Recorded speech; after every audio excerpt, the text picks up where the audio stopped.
So are we ready to take some calls? Yeah, absolutely. I really want to start by talking with Carol about what kinds of things people in Austin, people watching from all over the country, all over the world can be doing in this situation. Well, we have Carol on the line. Hello, Carol. Hello, thank you for inviting me to the show. Oh, we are very happy to have you on with us.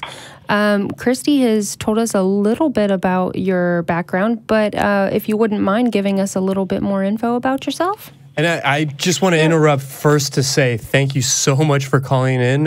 Since I emailed you this morning at about 3 a.m. and it was really remarkable that you were able to be here with us tonight, and I thank you for that. I was up at 3. Why didn't you email me? Well, a little bit about myself. I have worked in the semiconductor industry for over 18 years, and I currently work in the biomedical industry. I have a Bachelor of Science degree in electrical engineering. I finished my degree after getting out of the service. I was in the Army during Desert Shield, which was the Gulf War, the first phase of the Gulf War. And I am also a survivor. And I went through a lot of counseling and therapy after I got out of the service related to sexual abuse, and then went on to finish my degree, start a family, and work on my career. And then as my children got older, I started asking myself, what can I do in a human rights arena, because that's always been a passion of mine. And unfortunately, child sexual abuse is an area that I have some knowledge about.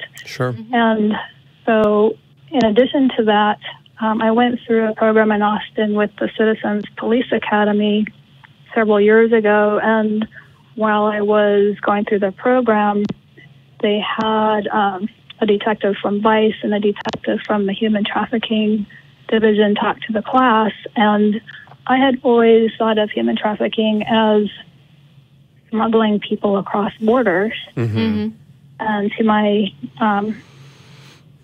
heartbreak and amazement, I learned that human trafficking is the trafficking of our children here in the United States, here in Texas, here in Austin. It's the trafficking of domestic minors in the state of Texas, and it's an issue across the globe. But it was always something that I thought was in another country, or not local. And I always thought it was the immigrants. I never thought of it as being our children, and that connected with me because statistically, the children who are rescued out of child sex trafficking, a common denominator, all of them have a history of child sexual abuse. Which is amazing to me. And furthermore, with domestic minors when they're rescued out of trafficking, currently we don't have anywhere other than our juvenile detention centers for them to go. And the services that the children require to heal and recover are so disconnected and so vast to deal with their trauma that a lot of the children don't get all of the services and care that they really need to heal. And so the combination of my desire to do something in the human rights area related to child sexual abuse and a new awareness of how prevalent human trafficking is locally, and that it's our children who are being trafficked, was the impetus for me to look for opportunities in those areas.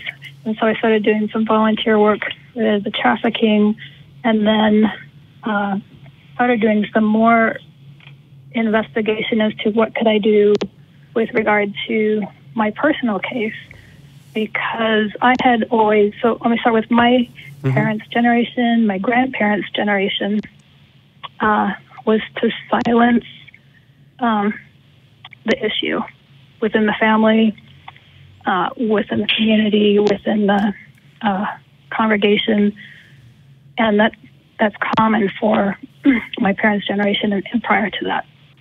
It's unusual for my parents' generation for anyone to stand up or speak out about the issue, and it's still relatively uncommon now. Very few children report when it happens. Yeah. And when they do report, oftentimes the person that they're reporting to doesn't have the skill set or the knowledge to respond appropriately. Yeah. And that was my case. My parents didn't know how to respond and didn't respond appropriately.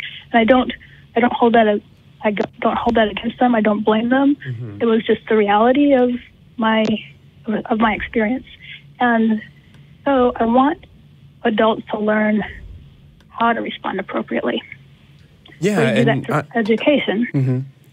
And I certainly appreciate you extending that empathy to folks who grew up in a different world, have a greater discomfort perhaps in discussing these issues. But it brings up for me a conversation I had with my grandmother before she passed a couple of years ago as this Penn State story was breaking and all the talk of Jerry Sandusky and these different things. And part of the narrative surrounding that was this idea that that Joe Paterno wouldn't have understood what he was hearing, that he was from a different generation, that he wouldn't have been necessarily comfortable or really recognized what the implications were of everything that he was hearing. And I, at the age of 24, 25 at the time, was trying to be really gracious and deferential towards that. As I was talking about this with my, at the time, 89-year-old grandmother, and she was really considerate and thankful and said all of that, but she was also quick to say, look, I'm old. I'm as old as Joe Paterno is, and it doesn't give me a pass. It doesn't give me an excuse to be uncomfortable dealing with these issues. It doesn't give me an excuse to not be responsible for protecting children. Mm-hmm. And I mean, at the age of 25, looking into almost a century of history and wisdom and understanding, was devastated by that comment. By the fact that no matter who we are or how uncomfortable we are with a topic, we all have a certain level of responsibility to look out for one another and to do the uncomfortable things, and frankly, to have the uncomfortable conversations, to have, an hour and a half where we could be, shooting condoms like rubber bands at each other and playing silly sex trivia games. Mm-hmm. We have an obligation, I think, to spend some time on these important issues. And I think... I agree. Oh, sorry. Mm-hmm. Yeah, and it's taken me a lifetime to get to where I'm at with having that compassion and empathy. Yeah, absolutely.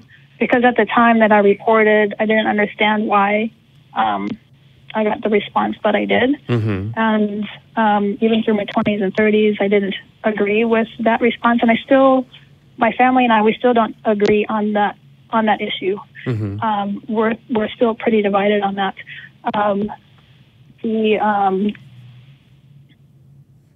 I lost my train of thought.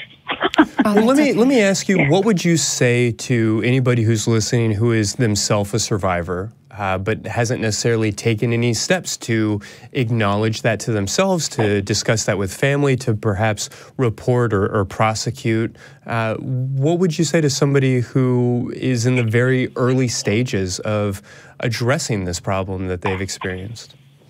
I would say two things. First is please, please, please make a report to law enforcement, mm-hmm. no matter how long ago it happened, or no matter how long ago it occurred. That would be the first thing. Now, if people are uncomfortable calling 911, say, they say this isn't an emergency or what have you, what would you recommend then to make that report?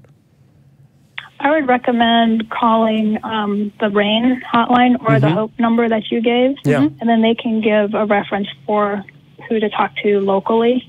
And but in the end, survivors. So, like for example, for myself, if I were today to go to Safe Place and make a report and talk with a counselor or a therapist, they're separate from law enforcement. They're a separate entity.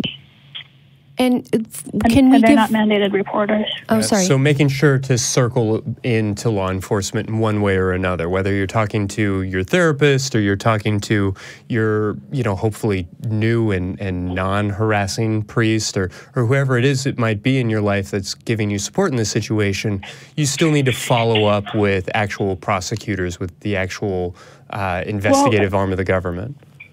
Well, and that's, for me, I was very naive when starting out. I thought that I would report sexual assault, and magic would happen and they would be prosecuted. That was kind of my naivety. Sure. And that's not how it works. There's many layers that one goes through to bring civil or criminal charges. But the very first step is to just make a report to the local law enforcement agency. And if the incident didn't occur where you live currently, find out who to contact as far as law enforcement goes for where that incident did occur and make a report there. Okay, so the opportunity to do that would be at that 1-800-656-HOPE number that we talked about. They may be able to connect you to the right number, and maybe not. My experience has been that oftentimes the survivors have to Google that city and that police department to get the number to call into. Yeah, that was one of the shocking things for me about investigating this story is outside of SNAP, I'm not saying that there aren't other great organizations out there, but none of them seem to have any sort of national or international presence. And there are these local state hotlines and these different things that have been set up. But if anybody anywhere has a problem, there's really not one singular place for those to get funneled through. Yeah, unfortunately, it's not one-stop shopping. Sure. The counseling and the therapy is completely separate from the legal process. And the first step in making that report is calling the police department for that in that city or in that county. Okay. And that's separate from the counseling. And from there, what would happen, depending on whether or not the statute of limitations has expired, the information would go to a detective if the statute of limitation is not expired, and that detective would be assigned to the case to investigate. And some survivors contact a lawyer first before they contact law enforcement. I don't have a recommendation either way because I'm not a legal expert. I'm just a survivor and talking to what my experience has been, and just go from there. But there are two other things so those would be the first two things. Another thing I recommend is if you're a survivor or an advocate for survivors, please write your attorney generals and ask them to do a grand jury investigation, similar to what Pennsylvania has done. Yeah, that was my next question is if you are not a survivor yourself, but are an ally, are somebody who's concerned. I mean, the snapnetwork.org had great information about how to find out who your local contact person was and how you can interact with your local government in order to make a change. What would you say, in short, to anybody who's out there who's just concerned, who wants to donate, who wants to get involved, who wants to do the moral and the responsible thing to intervene on behalf of a really fucking terrible situation? Yeah, write a letter to Ken Paxton and write a letter to the district attorneys in your area. So a few survivors that I know have written Ken Paxton, and his response has been that with the way that our system is set up in Texas, the district attorneys have the jurisdiction to do those investigations. I know in Houston, I don't remember the name, I don't know what county Houston is in, but that mostly DA Harris, has already, so that DA has already initiated an investigation of the diocese in that county. All right. Well, can I, if I may? Yeah, please. So, Carol, I just wanted to say thank you. You're doing something that I would never be able to emotionally handle. So, truly, from the bottom of my heart, thank you. And I wanted to ask you, so what you've chosen to do, going in and helping people who've been abused, is amazing. The question that I had for you is, you're representing the survivors network of those abused by priests. Why priests? Why did you choose to dedicate yourself to this in particular? I'm a survivor of child sexual assault by a Lutheran youth minister.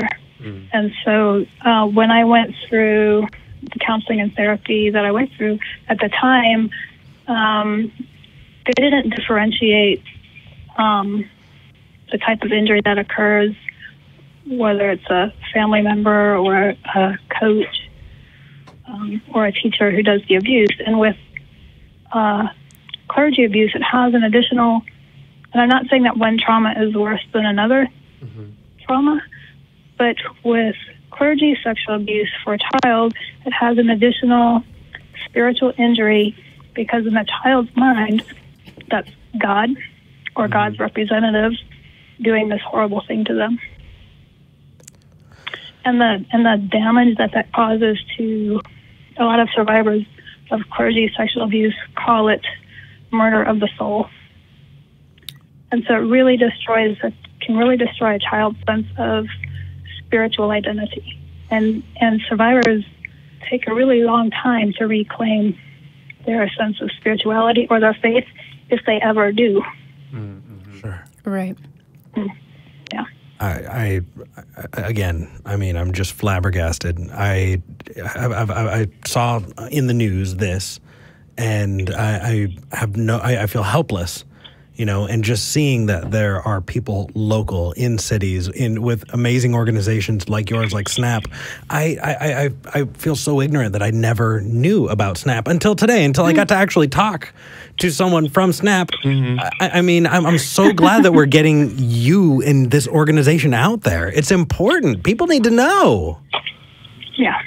Yes, they do. And for those who are not in Texas, don't contact Paxton.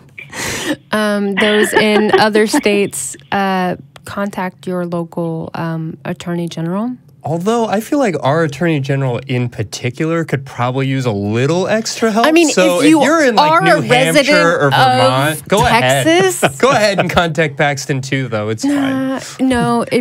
Well, it couldn't hurt, but what he's written to a few survivors is that he doesn't have the jurisdiction. And I don't understand how our system is set up. Our district attorneys have the jurisdiction to do the investigations. Yeah, federalism is tricky. Yeah. Apparently, he doesn't have jurisdiction in heaven or hell. Yeah. Well, for example, there was a case in Marshall, Texas, with a Lutheran priest who victimized 14 people, and this was back in 2002. And an attorney, Edward, I think his name was Edward Hone, he prosecuted this case. And the Texas Attorney General actually, it was the state versus this Reverend Thomas. And once he was convicted, then the victims filed a civil suit. And it was the first large payout. I think the payout was $30-something million to those 14 victims. And there was a settlement agreement with that synod that they would implement policies and procedures for reporting and how to investigate it internally. And they set up procedures to immediately report to law enforcement when sexual abuse of a child was alleged. Those procedures aren't in place in the Catholic Church. Yeah, that was going to be my next question to you. Was in talking to a family friend, she mentioned that the Catholic Church specifically, is making these strides and efforts and trying to encourage trainings even at the very basic parish level, and that each individual church is now being designated as a safe space, and that there are efforts coming all the way from the Pope on down. And I wonder whether or not you buy into that, whether or not you feel as if things are trending in the right direction, whether they're going fast enough or not, whether or not they started from the place that they should have. Do you feel like things are actually getting better, or is this a problem that, some VR 3D web show is going to be talking about again in 30 years? I don't see any actionable movement Really? in the Catholic institutions. And in addition to that, the Catholic Church, Vatican, and the insurance companies, they lobby against statute of limitation reform. They spend more money lobbying against statute of limitation reform than they do in the payouts of their settlement agreements. I mean, that seems like a smart investment. No, I don't. You know, you can't fault capitalism for really shitty behavior. That's devastating to think about.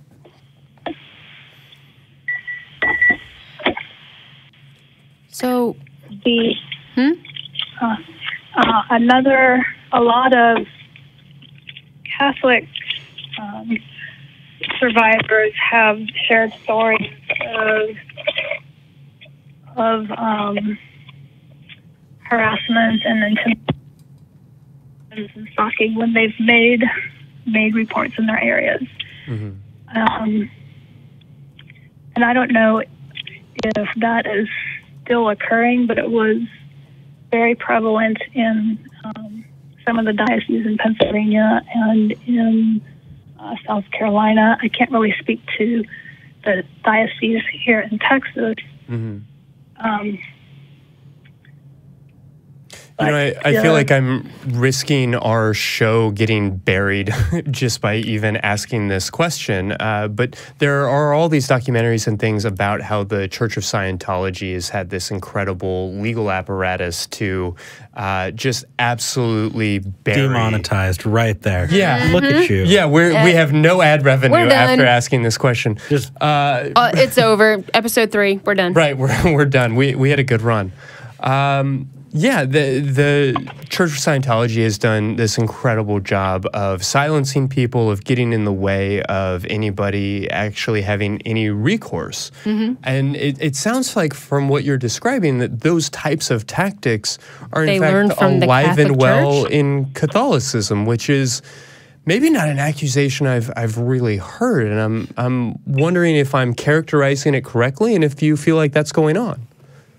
I know that it has gone on, and I don't know what the prevalence of it has been. There's a documentary out called Undeniable, and that's a documentary of Christy Foster's story. Her daughters were sexually abused by Catholic priests in their school in Australia, and her mom, Christy, fought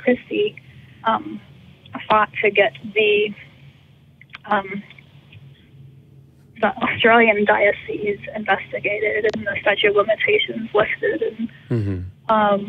And in that documentary and in their story, there was complicity with law enforcement, with the nuns, with the teachers, with members of the congregation. And so Christy Foster is my age. I'm 50. And so when her daughters were younger, in elementary school, the mode of behavior was what you call the holy hush, which is to silence the victims, silence their parents, and members in the community who are strong or members of the congregation also participate in the harassment and the shunning of the victims, the shunning of the family, and more so if the family takes a stand against the priest or the church or the diocese. And so that behavior has been the mode of operation for centuries. And I'm hoping that with the Pennsylvania grand jury report being out and with multiple states coming forward and deciding to do an investigation of the diocese in their state, that we can start to shift that culture. And I think that slowly it's happening. So if I think about the Larry Nassar case, Larry Nassar had 160 victims. Just to clue everybody in, we're talking about the 160 victims for one perpetrator. Oh, I'm confident that number is conservative. Low. Yeah, when we're talking about Larry Nassar, we're talking about a coach at Michigan State University College. Yeah. Right, who was predating on the different young women who was working with him in the gymnastics field, and as a doctor, actually, I apologize, not as a coach, but as a sports medicine doctor. Also worked with the Olympic. The American Olympic team, and has basically been responsible for caring for. It's okay. I know your knee hurts, but I have to women. touch you there. Right, exactly. Holy crap! Oh yeah, no, that's literally something I heard from one of the victims. Is this one of those stats, one of those baseball stats you're talking about, of just massive lists of numbers of horrendous things? I have to make sure you didn't hurt anything up there. Carol, how do you do this? Because it needs to change. It does. I don't want my daughters, I don't want the next generation of kids to grow up in this environment. I want, when a child makes an outcry of sexual abuse, they deserve a thorough investigation, period. The predator needs to be held accountable, period. We have the laws in place now. We have the education in place. We know now what we didn't know 20, 30, 40 years ago. Now we know that a predator almost always has more than one victim. We can't pretend that we don't know that anymore. Yeah. Yeah, and we're so grateful for the work that you've done specifically, and again, want to really highlight everything that Snap Network has done. I think that snapnetwork.org and snapnetwork.org/you_can_make_a difference. That page in particular was really remarkable in helping people understand what sorts of steps that they can be taking. And so we're really appreciative that you were able to give us a call tonight and fit us in. And I'm incredibly grateful for everything that you've been doing. Thank you so much. Thank you. Thank you for the opportunity to talk on the show. And keep in touch, because we really would like to talk with you more later. Yeah. I will. Okay. Thanks. All right. So thank you so much. Thank you. Thanks, you all. All right. Bye. Bye. All right, call to action. Yes. Carol's doing the footwork here. You've got amazing people who are going out there and following through this kind of crap. She's doing the emotional footwork, like literally emotional footwork. So here's the easy thing that you can do, you lazy bastards. Vote. Hey. Please. If here's the thing, is we're talking about representatives who are trying to pass the buck. We're talking about people who are saying, I don't know, that's not really my territory. Then vote in someone who will make it their territory. If now's protecting the time. kids is not like your job, Right, you then know? what the fuck is? Seriously, I mean, if you're walking down the street and you overhear two people debating about the best type of hot dog, you don't necessarily need to get involved. I mean, clearly we all know that ketchup, mustard, relish, onions is the best way to go about it, but yeah, some people understand these things and some people are wrong, and that's okay. We don't have to get involved in every debate, but if you're walking down the street and you are recognizing that you're involved and you're seeing any sort of abuse in this way, you have no right not to get involved. No and I shit. think that in the more globular scale, even if we are not witnessing individual incidences, we are all witnesses to what is happening internationally. Yes. There's so many, I mean, a literal billion people dramatically affected when we talk about the number of Catholic folks and Christian folks and religious folks across the world. We're looking at a devastatingly large number of people, and to do nothing at this point is to just walk by the person who just got hit by a car without calling it in.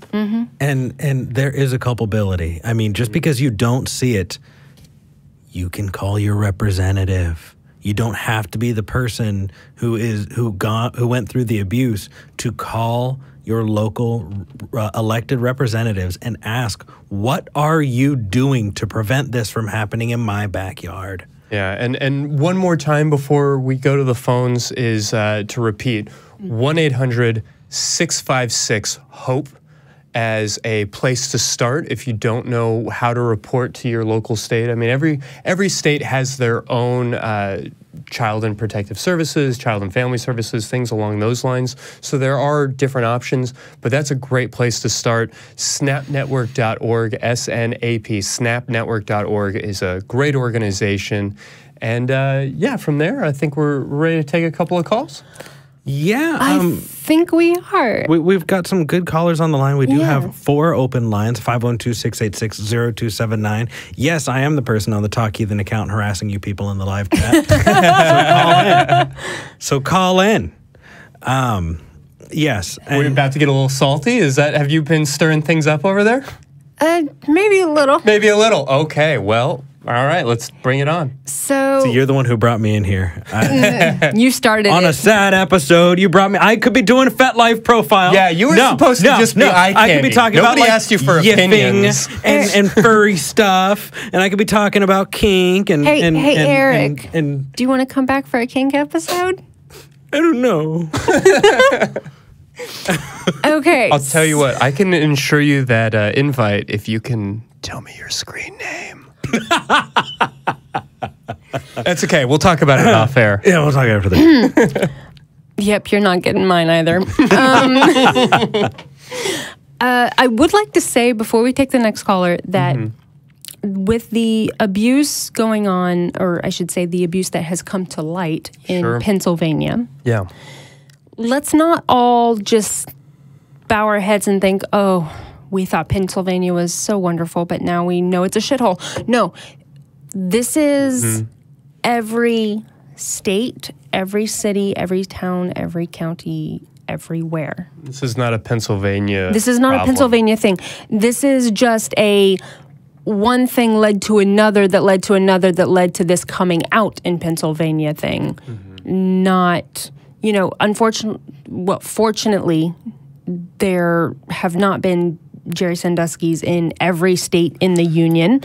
That we There have, but in terms of to on lead the news to this, and devastating a college football program. To lead to this investigation that led to the other investigation that led to the investigation that came up with these 300 priests. I mean, I hate to be glib about it, but it almost feels like a Coen Brothers movie. I mean, one of those just dumb, stupid coincidences that led to the unraveling The of this mousetrap massive game network. of crazy. Yeah, absolutely. And it's devastating to me to think that you have to get lucky in order to get justice in this way. And I hate even really talking about it because no matter how we frame it, that's the way it ends up looking.